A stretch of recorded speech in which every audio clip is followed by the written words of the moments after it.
বিগত সরকার ইতিহাস বিকৃত করে গত ১৫ বছরে শিক্ষার্থীদের অনেক ভুল শিক্ষা দিয়েছে বলে মন্তব্য করেছেন বিএনপির স্থায়ী কমিটির সদস্য ও সাবেক মন্ত্রী ডক্টর আব্দুল মঈন খান।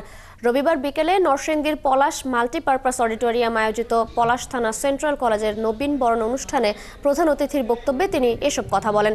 এ সময় তিনি আরও বলেন, জোর করে ভুল শিক্ষা দিয়ে কিছুই অর্জন হয় না, যার প্রমাণ শিক্ষার্থীরা ৫ আগস্ট দিয়েছে।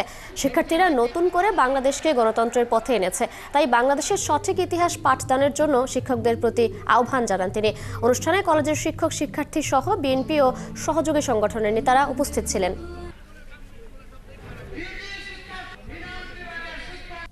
একথা মনে রাখতে হবে, শিক্ষক শিক্ষিকা যারা এখানে আছেন ছাত্রদের কিন্তু সঠিক ইতিহাস শিক্ষা দিতে হবে।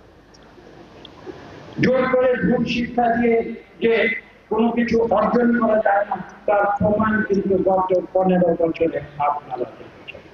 গত 15 বছরের সিলেবাস তৈরি করে বই ছাপিয়ে ছাত্রদের অনেক শিক্ষা দেওয়া হয়েছিল, সেই শিক্ষায় কিন্তু কোনো কাজ হয়নি।